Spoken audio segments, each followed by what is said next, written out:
பேரூரு தோடு மேல பொறி போட்டு பூச பண்ணி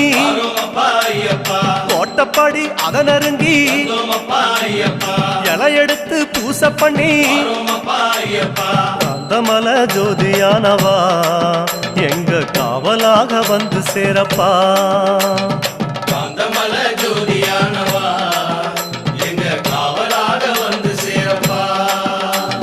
சன்னதியில் கட்டுங்கட்டி சபரிமலை காடு தேடி